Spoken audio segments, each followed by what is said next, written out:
ভাই সাহেব, কেমন আছেন সবাই? ওয়েলকাম করতেছি রাতের একটা ছোট্ট শীতের একটা ব্লগে। মানে অনেক শীত পড়ছে, তো দেখতে পারতেছেন আমি কোট মোট পরছি, ঠিক আছে? তো ভিডিও করবো বলে জন্য মনে করেন কোট টোট একটু অন্যভাবে পড়েছি।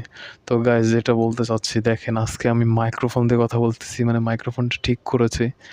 এবং এটা ঠিক করেছি কীভাবে জানেন? আপনাদেরকে দেখাই। এটা হচ্ছে আমি ঠিক করতে দিয়ে আসছিলাম। এটা হলো ব্যাটারি লাগাইতেছে, এই যে ব্যাটারিতে সমস্যা হয়েছিল, এই যে দেখেন। এই যে আমি এটা খুলে দেখাচ্ছি, ব্যাটারিটা আছে এখানে। এই যে আমার যে মাইক্রোফোনের ব্যাটারি শেষ হয়ে গেছিল, এই যে ব্যাটারিটা দেখতে পারতেছেন। এই যে ব্যাটারিটা শেষ হওয়ার কারণে হচ্ছে মাইক্রোফোনটা আমার কাছে মনে হয়েছিল নষ্ট হয়ে গেছে। তো এটা ঠিক করছে, এটা ঠিক করতে 60 টাকা নিছে। তো গাইস, আপনারা একটা সাউন্ড শুনতেছেন, আমাদের পাশে হচ্ছে অনুষ্ঠান হচ্ছে হিন্দুদের। তো দেখায় আপনাদের, এই যে কি জোরে সাউন্ড দেখেন, ওদের ঢাক ঢোল পিটাচ্ছে। যে এই যে হচ্ছে আমাদের বাসার পাশে আসলে হিন্দুদের এখানে অনুষ্ঠান হচ্ছে, ওই যে ওই বাসায়, ওই যেখানে যে আলো দেখতেছেন, ওই যে জানালা দিয়ে আলো বেরোচ্ছে। তো এখানে আসলে ওদের পূজা না অনুষ্ঠান, তারা তাদের ধর্ম অনুযায়ী তারা পালন করতেছে। তো আমাদের কোনো সমস্যা নেই, আলহামদুলিল্লাহ। তো আমরা মুসলিম হিসেবে জন্মগ্রহণ করছি, এটাই সবচেয়ে বড় চাওয়া এবং পাওয়া। তো থাক, আমাদের ওই টপিক নিয়ে কথা বলবো না। আমরা হচ্ছে দেখেন, মানে শীতে কিন্তু সব কিছু একটু ভেজা ভেজা হয়েছে, তাই না? কিন্তু দেখেন, এটা এমন একটা শীত যে কোনো কুয়াশা নেই। দেখছেন, কোনো কুয়াশা নেই, কিন্তু শীত। এই দেখেন, কোনো কুয়াশা নেই, কিন্তু শীত পড়ছে প্রচুর। তার মানে এটাকে কী শীত জন্য বলে? চোরা শীত। এটা হলো চোরা শীত পড়ছে, ঠিক আছে? তো ভাই সাহেব, খাওয়া দাওয়া করছি। খাওয়া দাওয়া করার পরে দেখি কি যে শীত করতেছে অনেক বেশি। তো তারপরে বসে থাকতে পারলাম না, তারপরে ভিডিও বানালাম। দেখেন ফ্লোরে কি ঠান্ডা। আমি কিন্তু এই যে ফ্লোরে পাড়া দিলে ব্যথা করার মতন অবস্থা হয়ে যায়। এই জন্য এটা আমি উঁচু করে করে হাঁটতেছি। এটা কিন্তু আমি আপনাদেরকে বোঝাতে দিচ্ছি না যে আমি উঁচু করে হাঁটতেছি। যে আমার এখানে এই হচ্ছে আমার খাটে ওঠার জন্য এই যে এখানে পাপোশ ব্যবহার করা হয়েছে, মানে গেঞ্জি দিয়ে। তো এটা করলে সমস্যা নেই, গরিব মানুষের গেঞ্জি সব কিছুই পাপোশের মতন ব্যবহার করতে হয়। তো এই হচ্ছে আমার বিছানাটা, দেখেন এখানে কম্বল আছে 3টা। দেখাই একটু, কম্বল আছে কয়টা, শীতের সময় কয়টা পরার লাগে। তো আমি কয়টা পরি আগে সেটা দেখাই। এই দেখেন,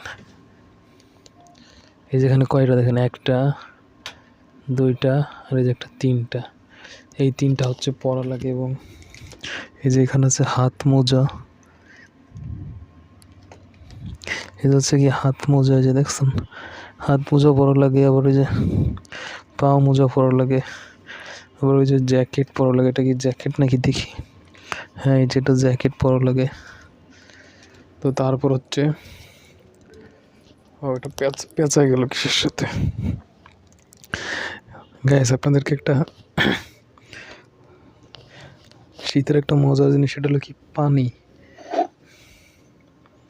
পানিতে দেখেন কি পরিমাণে ঠান্ডা। আমি যদি পানি খাই তাহলে বোঝা যাবে যে আসলে কি পরিমাণে ঠান্ডা পানিতে। ওরে বাবারে, আমি এখন পানিটা খাইয়ে দেখাবো নাকি?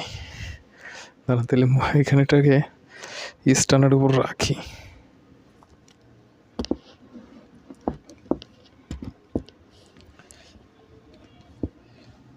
আমাকে দেখা যাবে না আমি জানি। দেখেন পানি খাই, দাঁত পুরো ঠান্ডা হয়ে গেছে, প্রচুর ঠান্ডা ভাই, বিশ্বাস করেন। শীতের সময় পানি মানে যা বলেন সব কিছু প্রচুর ঠান্ডা, অনেক ঠান্ডা।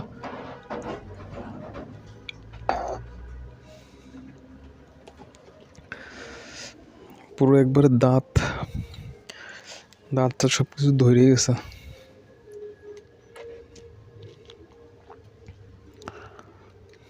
কিছুই দেখা যাচ্ছে না ফ্ল্যাশের কারণে, তাই না? এই যে এখানে একটা সবুজ একটা কি দেখা যায় না, এই যে দেখতে পারতেছেন আপনারা, এই যে হাতের কাছে যে সবুজ একটা কি, এটা কি ফ্ল্যাশের কোনো কিছু না কি? ওই যে কারেন্টের যে আলোটা, ওইটা এখানে প্রতিফলিত হচ্ছে। তাও তো বুঝতে পারতেছি না, ওইরকমই কিছু একটা হবে। তো নাহলে সবুজ আসলো কোথেকে? আমার লাইটেতে কোনো সবুজ চিহ্ন নাই। দেখছেন এটা কীরকম বলের মতন যাচ্ছে? এই যে আমি কিন্তু এটার কথা বলতেছি, যে এই যে এটা, এই যে সবুজ একটা ঘুরতেছে না হাতের সামনে, দুইটা কীরকম, তাই না? তো গাইজ, এটা ছিল আজকে রাতের একটা ছোট্ট ব্লগ। তো দেখা হবে নেক্সট ব্লগে। আর আমি প্রতিনিয়ত ভিডিও ছাড়তে পারতেছি না, এই মাইক্রোফোনের কারণে ছাড়তে পারি না। তো এখন থেকে প্রতিনিয়ত ভিডিও পাবেন। আর রিয়েল লাইফের এসব ব্লগ ভিডিও দেখতে হলে আমাকে ফলো করে রাখবেন। একজন ইউটিউবার আসলে ইউটিউবার না হওয়া পর্যন্ত আসলে কত কষ্ট করে, কিভাবে সে উঠতে পারে, কিভাবে সে উঠে দাঁড়ায়, সব কিছুই পাবেন আমার এই ব্লগ ভিডিওতে। তো আমি একজন ইউটিউবার হওয়ার অনেক বড় স্বপ্ন দেখেছি, সেটা পূরণ করতে পারবো কি না জানি না। তো চেষ্টা করে যাচ্ছি। আপনাদের ভালোবাসার কারণে আজকে 742টা সাবস্ক্রাইবার আমার চ্যানেলে পূর্ণ হয়েছে। তো ধন্যবাদ সবাইকে ভালোবাসার জন্য। তো ভালো থাকবেন সবাই। এই পর্যন্ত কি। তো এখন হচ্ছে এটাকে এডিট করব, তো তারপর হচ্ছে আপলোড করব। তো এই যে এডিটিংয়ের জন্য প্রিমিয়ার প্রো ব্যবহার করি। তো এই যে এখানে, তো এটা হচ্ছে থাম্বনেল ডিজাইন করব, তারপর হচ্ছে প্রিমিয়ার প্রোতে এডিট করে আপলোড করব। তো সে পর্যন্ত সবাই ভালো থাকেন, সুস্থ থাকেন। ধন্যবাদ সবাইকে।